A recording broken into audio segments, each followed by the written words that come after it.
Meus irmãos, abra sua Bíblia comigo no livro de Josué, capítulo de número 5, e nós faremos a leitura até o versículo de número 12. Josué, capítulo 5, de 1 a 12. E nós estamos estudando sobre graça, vivendo somente pela graça.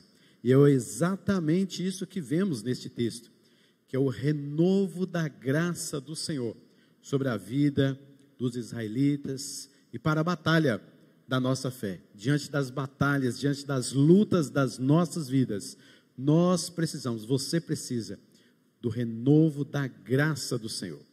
Então veja bem comigo esta leitura em Josué, capítulo de número 5.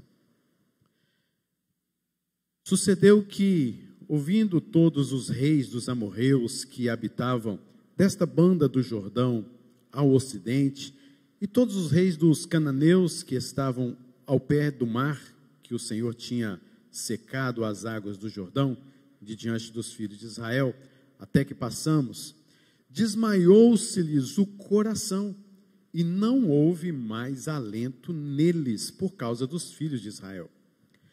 Nesse tempo disse o Senhor a Josué: faze facas de pederneira e passa de novo a circuncidar os filhos de Israel.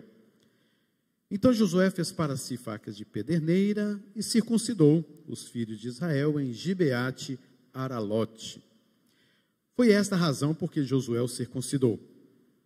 Todo o povo que tinha saído do Egito, os homens, todos os homens de guerra, eram já mortos no deserto pelo caminho, porque todo o povo que saíra estava circuncidado, mas a nenhum deles que nascera no deserto pelo caminho, depois de terem saído do Egito, haviam circuncidado.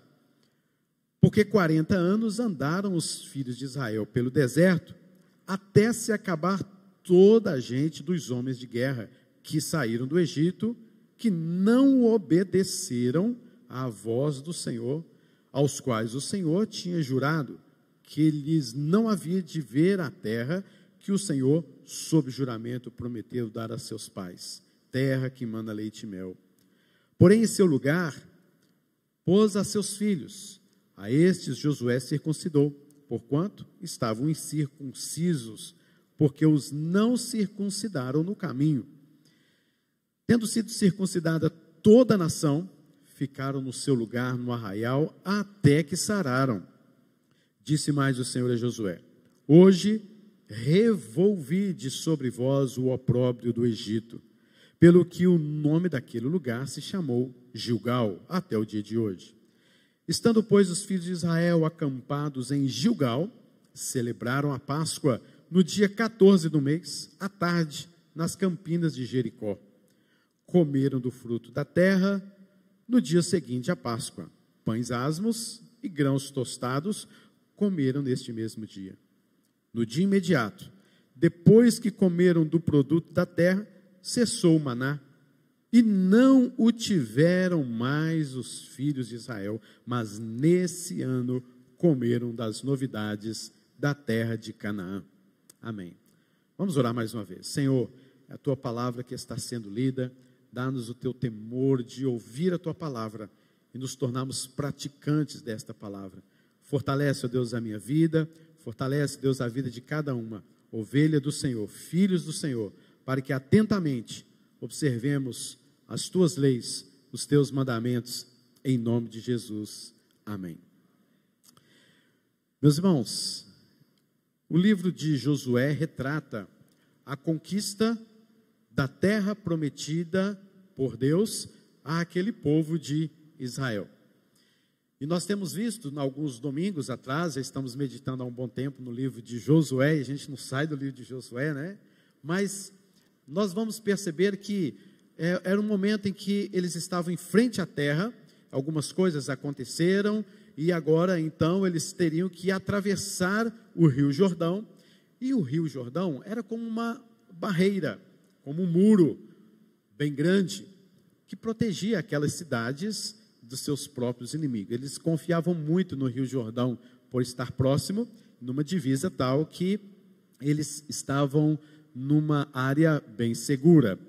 Mas eis que este rio, o Rio Jordão, se abre e este povo passa, então, este Rio Jordão a seco.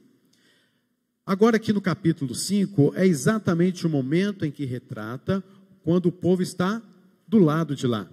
Eles já estão pisando na terra prometida. Eles já estão dentro daqueles limites estabelecidos por Deus, que seria a terra prometida. Eles já estão ali dentro. E esse capítulo de número 5, então, é exatamente esta transição após a travessia do rio.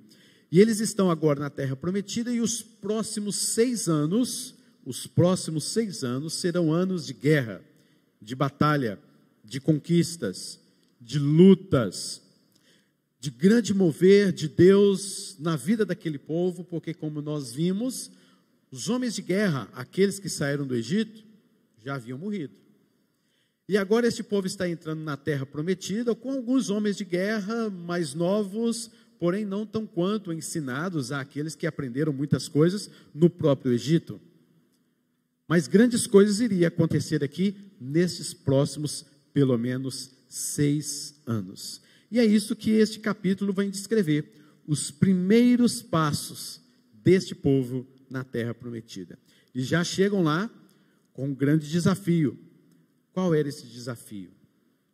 De conquistar todas aquelas cidades dadas por Deus, e havia inimigos e muitos lugares a serem conquistados.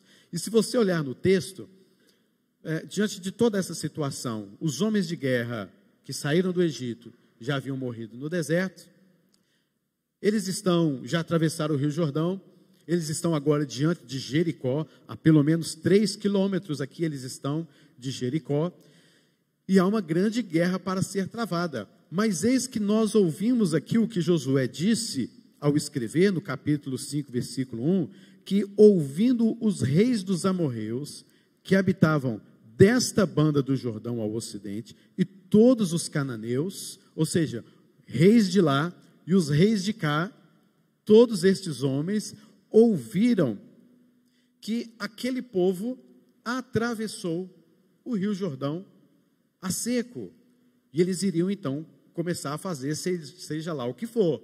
Mas diz o texto mais, que no finalzinho do versículo 1, que não houve mais alento neles, por causa dos filhos de Israel.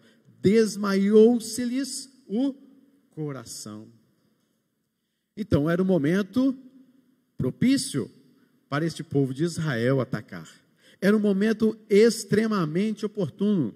Vamos atacar porque eles estão com medo. E queridos, eu não sei nada de estratégia militar, pelo menos é o que eu vi e percebi, é que quando o inimigo está com medo, isso faz com que aqueles que vão atacar já é uma bandeira de vitória praticamente, porque com medo a gente pode estremecer as pernas, os braços, e não andar em conformidade, não guerrear em conformidade àquilo que é estratégico. Então, guerrear com outro exército com medo, desmaiando-se-lhes o coração, porque eles viram o Rio Jordão, que era a sua proteção, se abrir, e agora este povo está chegando, e há 40 anos nós estamos ouvindo falar deste povo, então desmaiou-se-lhes o coração.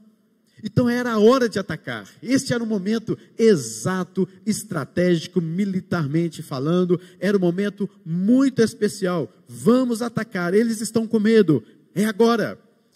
E o que Josué faz como um grande estrategista de guerra? O que esse Josué faz diante da sabedoria que Deus lhe deu? Josué para tudo, e fala assim: gente, nós temos que fazer uma coisa antes. E essa estratégia de Josué parece que não justificava.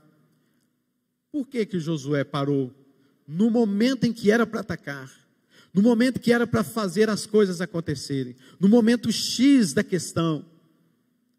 Josué para tudo e fala assim: nós vamos circuncidar todos os homens desta nação, deste povo de Israel. Meio lógico isso, não é não?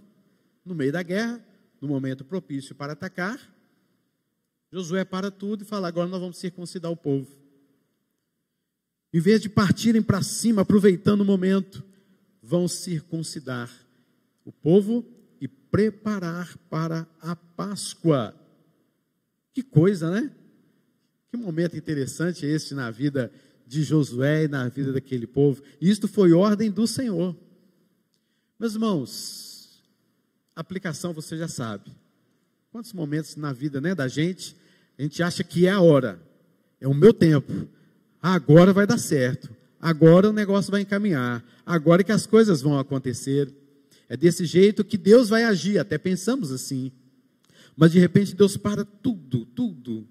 Deus coloca um plano assim, exatamente, sobrenatural. É isso que vem à sua mente. Um plano sobrenatural, uma coisa assim que você para tudo e fala assim, ei, mas não era para acontecer isso? Parecia ser uma coisa tão natural, parecia ser o agora de Deus. Eu até confiava, eu até achava que Deus estaria agindo desta forma, desta maneira agora. E Ele para tudo. É exatamente assim que Deus muitas vezes trabalha conosco. Isso nos ensina, queridos, a necessidade de preparação espiritual para nos engajar nas lutas da vida, contra o pecado, contra o mundo, contra Satanás, contra os princípios deste mundo, contra os valores deste mundo.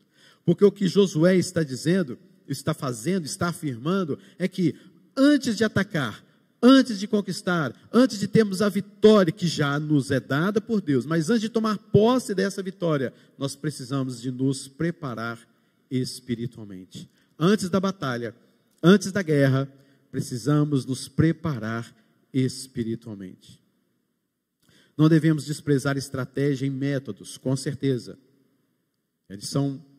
Elas são boas, as estratégias são boas, os métodos são bons. Mas o problema, queridos, é que muitas vezes você, nós, a igreja, o povo de Deus, às vezes gasta muito tempo fazendo os métodos, as estratégias, e pouco tempo às vezes é dado para a preparação espiritual, para continuar avançando nos séculos dos séculos, na obra do Senhor. É preciso parar. Tem uma guerra que vai acontecer? Vai. Tem uma vitória que precisamos de tomar posse? Tem. Mas calma lá, nós temos que nos preparar espiritualmente. E é nesta preparação espiritual que há o renovo da graça de Deus na vida desse povo. E é isso que nós vamos ver. Esse capítulo, queridos, divide em 4 partes. A primeira parte é a declaração do estado em que se encontravam os povos em Canaã, que é o primeiro versículo apenas. Eles estavam abatidos, desmaiados. A segunda parte é quando Josué circuncida os homens de Israel. Então, há um momento ali de preparação espiritual, e nós vamos ver o significado disso. A terceira coisa é a celebração da Páscoa. Depois de 40 anos, há uma celebração da Páscoa no versículo de número 10. E a quarta parte é quando Josué, o escritor, nos mostra que o maná parou de cair naquele dia, versículo de número 11. E a gente vê aqui como que Deus parou de fazer os seus milagres, agora diante da terra prometida. Meus irmãos, a semelhança de Israel, nós precisamos estar prontos para as lutas da vida, até herdarmos a Canaã prometida por Deus. Devemos estar preparados. Mas como é essa preparação? Uma preparação espiritual, entendendo a graça de Deus, suplicando pelo renovo da graça de Deus em nossas vidas. Meus irmãos, eu sei que você fez muitas metas para 2023, que começa hoje, né? Olha, não quero ser assim, meio coisa não, mas já 2023 passa. Já, o ano já está acabando, já tem menos um dia. Já acaba. Meus irmãos, você tem que estar preparado. Não para enfrentar simplesmente o ano, porque eu sempre falo que parece que há uma magia, né? Há um negócio assim meio, mudou de ano, olha, agora vai. Não tem nada demais. Eu gosto de comemorar, gosto de festejar, é bom, é um negócio marcante, não é verdade? É legal, é bom demais. Porém, queridos, eu informo você que não há nada mágico nisso, se você não buscar o renovo da graça de Deus diariamente na sua vida. Não adianta mudar ano, Pode mudar ano, pode mudar mês, pode mudar o dia, pode mudar seja o que for, mas se você não buscar o renovo da graça de Deus diariamente na sua vida, vai passar 2023, vai passar 2024, os dias passarão, os anos passarão, e você não saberá entender o que é viver pelo renovo da graça de Deus na sua vida. Então não é porque o ano começou, mas o que tem que realmente reacender é a chama do Senhor em seu coração diariamente. Para isso é necessário você se preparar espiritualmente diante das lutas que virão na sua vida, diante das batalhas, sejam elas grandes, sejam elas pequenas, mas nós precisamos estar preparados sempre no Senhor. E o que este texto nos mostra nos versículos de número 2 a 9, falando sobre a circuncisão propriamente, é da necessidade de que estamos seguros, da necessidade, queridos, de que nós pertencemos a Deus. Deus havia estabelecido a circuncisão como sinal da aliança dele com o seu povo. Isso está em Gênesis, capítulo 17, lá em Abraão. Abraão que circuncidou também o seu filho. Era retirado então o prepúcio e significava uma marca duradoura que o israelita deveria carregar em seu próprio corpo como uma marca de que ele estava em aliança com Deus. Mas é interessante nós notarmos que outros povos também praticavam a circuncisão. Mas somente a única nação que tinha a circuncisão como um sinal de pacto, como sinal de aliança com o seu próprio Deus, algo religioso, era o povo de Israel. E este povo tinha esta marca de que eles pertenciam a Deus, de que eles eram seguros em Deus. Mas o que a circuncisão tem, que deveria servir como um sinal de que Israel era de Deus? O que isso tem a ver? O que a circuncisão tem que deveria servir como sinal de que Israel era de Deus? Deuteronômio, capítulo de número 10, versículo 16, diz assim: circuncidai, pois, o vosso coração, e não mais endureçais a vossa cerviz. A circuncisão, queridos, na verdade, ela simbolizava uma coisa. A circuncisão era um símbolo, era uma marca, era um sinal, e esta marca, este sinal, simbolizava uma coisa. Que coisa era essa que a circuncisão simbolizava? Simbolizava exatamente a remoção da dureza do coração, indicava a necessidade de conversão a Deus. O coração de um israelita deveria ser circuncidado, ou seja, o coração dele deveria ser convertido, submisso, quebrantado, e ele tinha que ter a noção de que ele era seguro em Deus, de que ele pertencia a Deus. Então não era um sinal pelo sinal, não era somente para dizer eu pertenço ao povo de Israel. Mais do que isto, a circuncisão era um sinal de quebrantamento, de submissão às ordens do Senhor. Eu tenho um Deus todo-poderoso e eu me submeto às suas regras. Eu tenho o meu coração quebrantado, eu tenho o meu coração circuncidado. Então, a circuncisão, ainda que no corpo, era um sinal do coração circuncidado na presença de Deus. É tanto que em Jeremias, capítulo de número 4, versículo 4, nos diz: circuncidai-vos para o Senhor, circuncidai o vosso coração. O que Jeremias está dizendo em todo o contexto é: arrependam-se de seus pecados, voltem-se para Deus, quebrantem os seus corações. Este era o selo da aliança com Deus.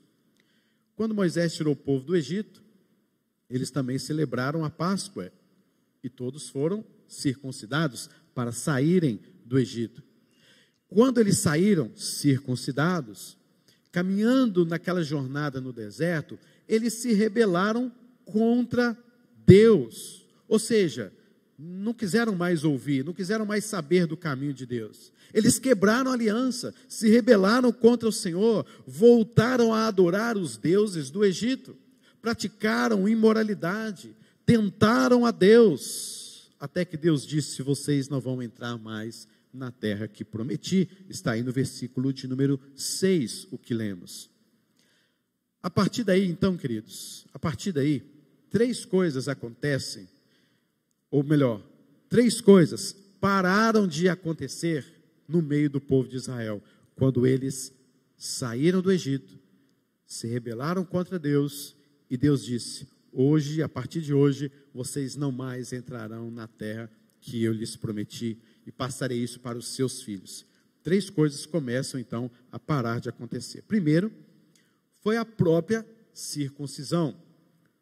Os filhos não eram mais circuncidados. Aquilo que simbolizava arrependimento, aquilo que simbolizava submissão a Deus, parou de acontecer. Ou seja, parece que esse povo não tinha mais nenhuma marca, nenhum selo de que eles eram arrependidos, de que eles eram submissos às ordens de Deus. Pararam também de celebrar a Páscoa. Pararam de celebrar a Páscoa, coisa que aconteceu há anos atrás, há pelo menos 40, e que simbolizava também, que representava também aquele sangue derramado nos umbrais da porta por um cordeiro, símbolo da aliança com Deus, símbolo do livramento, da libertação de Deus. E esses eram símbolos da aliança. Eles pararam com esses símbolos. Todos os que nasceram no deserto não sabiam o que era Páscoa, não sabiam o que era circuncisão, todos os que nasceram no deserto. E é agora então que chegou o momento de fazer isso. E os reis lá, com medo, desalentados, desmaiando-lhes o coração, e eles lá parados, falando sobre a circuncisão. Chegou exatamente o momento de se preparar para isso. E por que era necessário que eles fossem circuncidados antes de começar a guerra? Parece que não tem nada a ver, né? Vamos começar a guerra. Não, nós vamos circuncidar primeiro, então, para a gente ir para a guerra. Parece que é uma coisa que não há uma certa ligação, mas tem sim razões. Primeiro, porque eles precisavam lembrar que era Deus que daria a vitória a eles. Aquele povo, aqueles jovens que nasceram no deserto, viram seus pais, os seus avós talvez morrendo, agora eles nasceram, cresceram, se tornaram adolescentes, adultos, eles nunca tinham ouvido falar de Páscoa, eles nunca tinham ouvido falar de circuncisão, ou pelo menos visto, na verdade, a comemoração da Páscoa, nunca tinham sido praticado a circuncisão com eles. Então eles precisavam lembrar que quando eles entrassem naquela terra, pelo sinal que eles têm de arrependimento, de submissão, isso é um sinal de que é Deus que estava dando a vitória a eles. Eles também, em segundo lugar, deveriam lembrar que eles eram de Deus, eles pertenciam a Deus, era propriedade exclusiva de Deus, e é isso que circuncisão significa, que nós somos do Senhor, que pertencemos ao Senhor, que tudo que temos vem das suas mãos. Lembrar também que era símbolo da aliança e que deviam dedicar a Deus e somente a Deus, porque vários, inúmeros deuses eles possuíam e viam durante aquela jornada no deserto. Então, a circuncisão lhes dizia: vocês devem servir somente a um Deus, e ao Deus verdadeiro. Os inimigos estão lá com medo, mas tem uma coisa que precisava ser feita, que é essa circuncisão. Para entenderem que a guerra é espiritual, para lembrar que eles pertenciam a Deus, para lembrar, queridos, que eles entrassem nessa terra, era necessário que Deus estivesse em primeiro lugar, e que foi Deus quem lhes deu aquela terra, em cumprimento a todas as suas promessas. O versículo de número 5 ao versículo de número 7, é o que vem nos falar então deste renovo da graça na vida destes homens. Deus estava renovando a graça sobre a vida deles, para que eles batalhassem na vida, batalhassem na guerra diligentemente. Então era necessário sim, antes da guerra, antes da luta, era necessário ter comunhão com Deus, era necessário relembrar o propósito da aliança, do sinal de Deus na vida destes homens. Queridos, antes de entrar este ano, antes de começar o dia, antes de começar a luta, você tem que lembrar que é Deus que está contigo, que Deus é quem dá vitória, é Deus quem abençoa, é Deus quem está com você, mas você não pode se esquecer disso nunca mais, como for esquecido, como foi deixado de lado. E ali, em Gilgal, a 3 quilômetros de Jericó, já dava para contemplar ali a cidade de Jericó, e via-se ali o acampamento de Israel. Tempo precioso, precioso para a guerra, mas tinha algo mais importante: preparação espiritual. E queridos, ali em Gilgal, a palavra Gilgal significa rolar, e aqui é uma lembrança exatamente da circuncisão, rolar fora a pele do prepúcio. E também no versículo de número 9 tem essa palavra também, que mostra que é revolvi, mas a própria palavra também poderia ser removi, ou rolei o opróbrio do Egito. Sabe o que significa isso? Isso pode significar duas coisas. Primeira coisa, que ao circuncidar, este era o símbolo de que eles pertenciam a Deus, e agora foi retomado o último resquício de que eles pertenciam a Faraó. Então era o último momento, eles olha, agora nós acabamos mesmo, nós não temos mais nenhuma lembrança, nós somos de fato do Senhor, não somos mais escravos do Egito, nós chegamos na terra prometida, a libertação estava completa. Segunda coisa que poderia significar sobre este opróbrio do Egito, é que, imagine se eles tivessem morrido no meio do deserto, imagine, queridos, que eles nem tivessem atravessado o rio Jordão. Imaginemos, queridos, que eles tivessem sido em tudo fracassado. Eles então passariam pela vergonha dos egípcios. Os egípcios estavam lá há 40 anos atrás, e os egípcios estariam ali agora, dizendo, vocês nos mandaram 10 pragas, vocês nos enviaram tantos males, morreram na praia. Está vendo? Que vergonha este povo de Israel. Mas não, aquele momento da circuncisão foi um momento de dizer assim, nós estamos aqui. O Egito não pode mais trazer sobre nós vergonha alguma sobre as nossas vidas, porque nós, pela graça que Deus está renovando nas nossas vidas, nós estamos vencendo. Meus irmãos, é por isso que a palavra do Senhor fala assim, já agora nenhuma condenação há para os que estão em Cristo Jesus. Por mais que Satanás possa, quem sabe, levantar algum argumento contra a sua vida, contra você, você foi salvo pela graça de Deus, você não tem mais que ouvir o que Satanás ou o mundo, ou quem sabe alguém, diga a respeito de você, do seu passado, porque o seu passado foi perdoado, você pertence a Deus, e Deus te perdoou, Deus te justificou, não há mais opróbrio, não há mais vergonha a ser analisada, porque nós vivemos agora intensamente pela graça de Deus, e Deus aqui renovando a sua graça sobre o seu povo, para dizer, eu continuo sendo o seu Deus, diante das batalhas da vida, eu continuo sendo o Senhor da sua vida.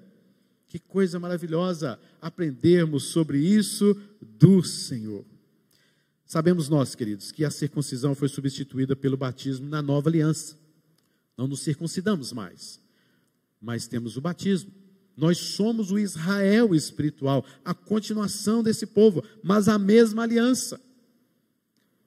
Foi selada com o precioso sangue de Cristo, derramado ali na cruz do Calvário, o Cordeiro de Deus, não mais de animais, não mais símbolos, mas Cristo, e nós vivemos nele, e ele é a nossa esperança, porque o fim da lei é Cristo, ele é o Cordeiro de Deus, ele é quem venceu a morte em nosso lugar, é ele quem veio, se encarnou para nos resgatar do opróbrio deste mundo, da vergonha deste mundo, dos nossos pecados, ele veio, ele está conosco, e ele nos fez seus filhos, propriedade exclusiva de Deus.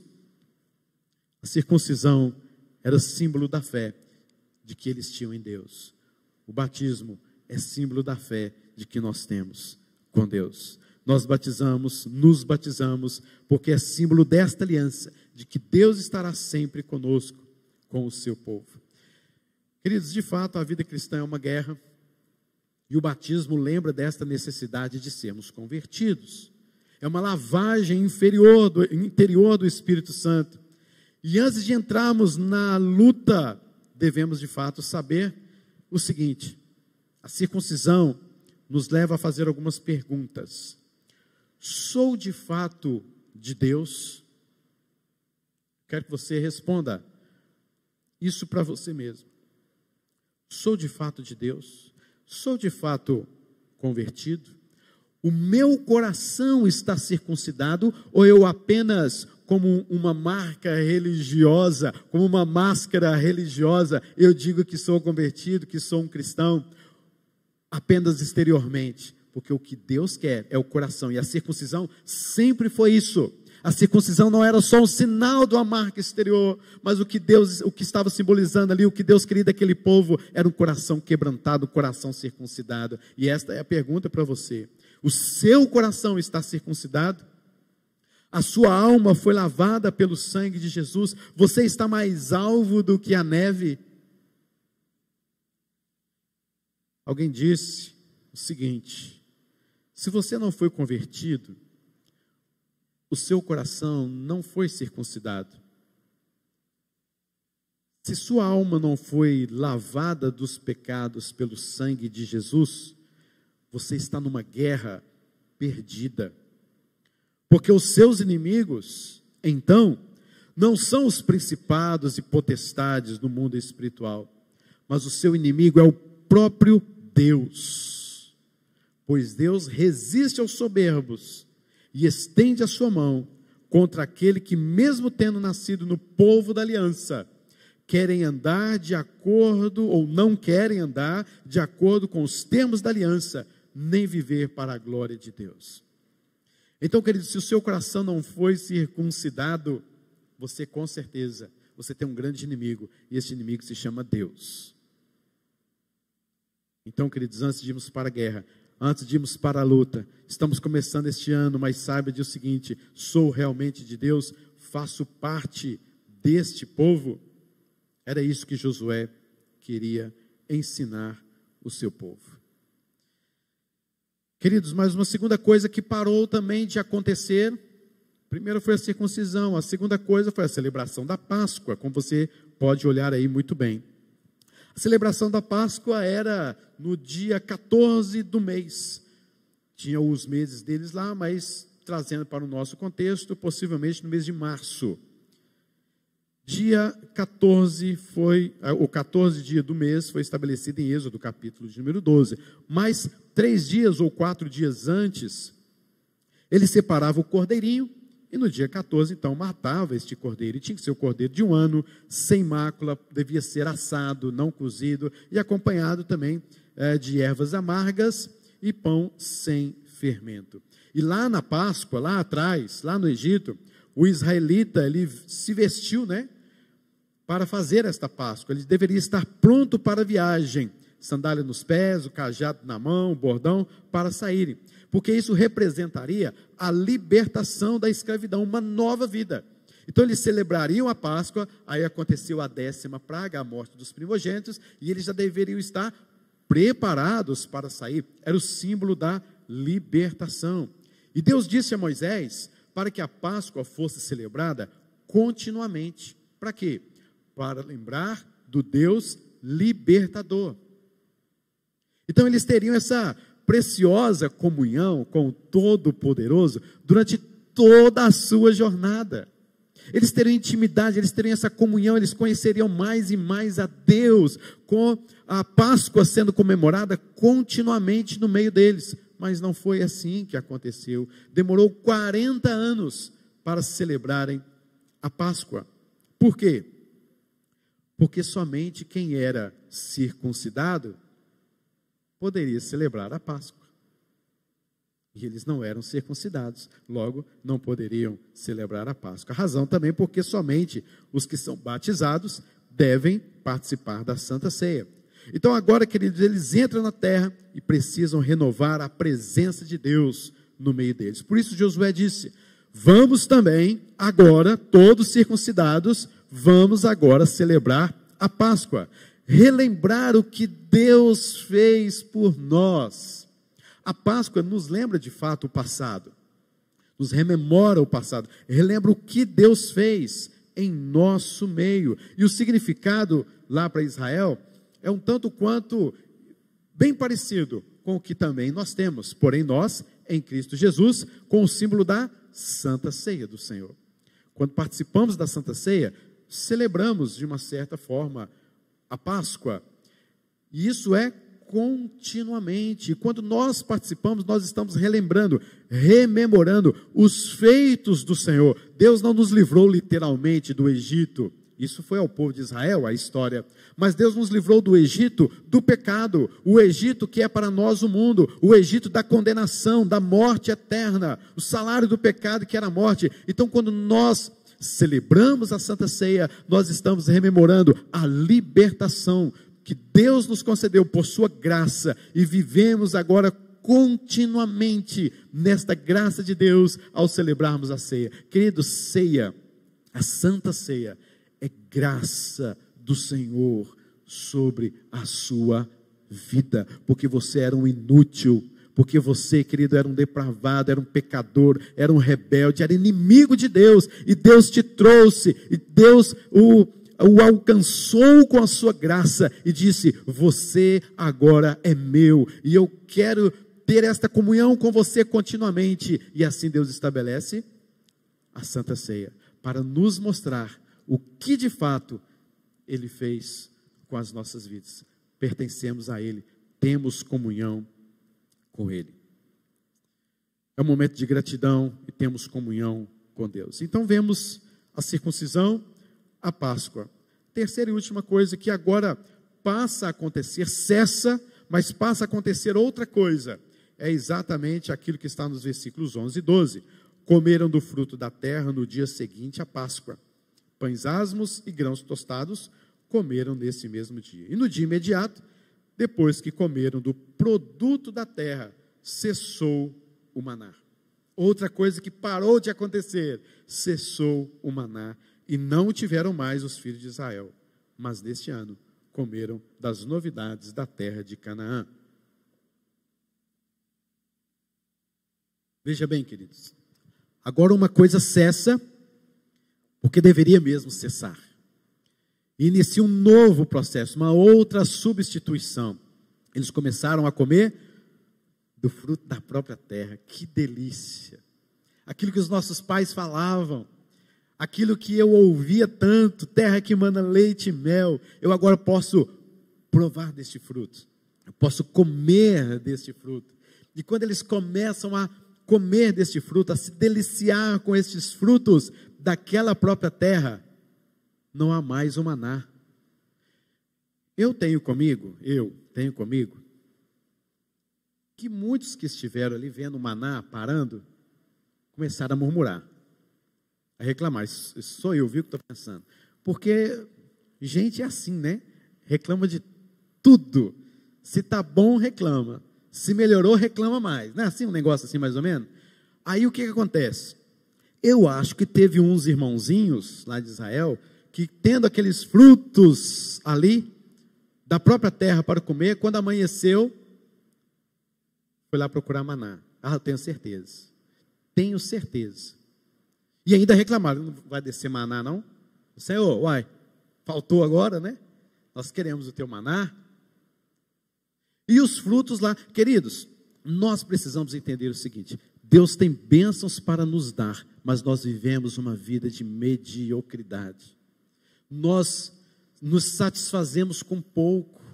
Você talvez se satisfaça com pouco, vivendo a vida neste mundão afora, vivendo a sua vida de engano, de falsidade, de tanta coisa, e acha que está tudo bom, e sendo que você tem uma fruta, um fruto, você tem bênçãos da graça de Deus, do renovo da graça de Deus. Deus renovou esta graça sobre a sua vida, dando o batismo, a circuncisão, participando da Santa Ceia, e no caso a Páscoa, e você tem tantas bênçãos deliciosas para cumprir, para ter na presença do Senhor, e você se satisfaz com o maná.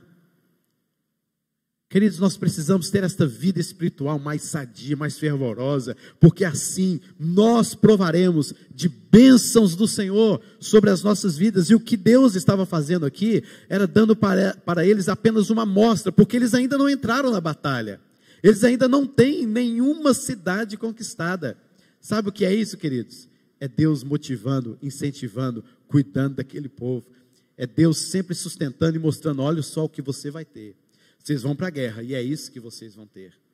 Deus abençoando aquele povo sempre.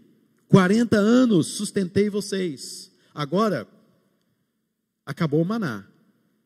Não vai ter maná mais, ok? Ok. Agora, os frutos não vão... terra que manda leite e mel. Tem muitos frutos, mas eles não vão nascer do nada. Vão? Não. Não é o Joãozinho e o pé de feijão. Você planta lá e pronto. Vocês agora vão caçar um lote para vocês plantar, vocês capinar, para vocês terem os seus frutos. Vocês vão ter a sua própria agricultura. Queridos, e Deus estava até agora fazendo grandes milagres na vida daquele povo, mas agora era a hora do povo pegar firme na enxada. Agora era a hora deles roçar uma terra boa. Agora era a hora deles cavar buracos. Agora, quando eles conquistassem a terra, eles vão plantar. Não vai cair mais maná do céu. Queridos, o que a gente vê aqui é que os milagres de Deus acontecem, eu creio, mas, queridos, Deus não vai fazer milagre na sua vida se você tem objetos, instrumentos, meios para fazer as coisas acontecerem, que é tudo pela graça de Deus. Há pessoas que esperam melhorar de vida, mas não querem trabalhar. Há pessoas que querem fazer não sei o que esse ano, mas não querem fazer sei lá o que também. Há pessoas que querem emagrecer, mas não querem ir para uma academia. Há pessoas que querem fazer uma dieta, mas não fazem a dieta. Não vai ter milagre para você, não, certo? Não vai ter, pode ter certeza disso. Nós precisamos entender que há um trabalho a ser feito. E Deus vai dar graça. E Deus já deu graça. Até aqui nos ajudou o Senhor. Mão na massa. Pega a sua enxadinha. Pega o seu instrumento. Pega o dom que você tem. O talento que Deus te deu. E vai roçar um lote. Vai capinar, vai plantar. Porque não vai cair maná do céu mais não. O maná que caíra do céu é símbolo da própria pessoa do Senhor Jesus Cristo. Deus está conosco. O Senhor Deus Emanuel está conosco sempre. Louvado seja o nome do Senhor. Queridos, então, a circuncisão é a representação de que somos de Deus. A Páscoa, comunhão com o Senhor e lembrança da libertação. O comer dos frutos da terra era o encorajamento de Deus. E Josué não ficou afiando espada ou fazendo estratégia, mas preparando o povo espiritualmente para a batalha. Não podemos viver neste mundo sem que nos preparemos espiritualmente, sem que haja o renovo da graça de Deus sobre a sua vida. Sou de Deus? Tenho comunhão com Deus? Tenho experimentado já das delícias da Canaã celestial? Somos dele, queridos. Pertencemos a ele. Somos os redimidos do Senhor. Somos aqueles que têm comunhão com ele por sua graça e que experimentamos o gosto daquilo que ele já preparou na Jerusalém celestial. E que vivamos assim, para a sua glória, circuncidados, celebrando a Páscoa, comendo dos frutos da terra prometida, preparados para a guerra espiritual que nos espera. Que Deus te abençoe com esta palavra. E vamos para a guerra, com a graça renovada, preparados espiritualmente, em nome de Jesus. Que Deus te abençoe.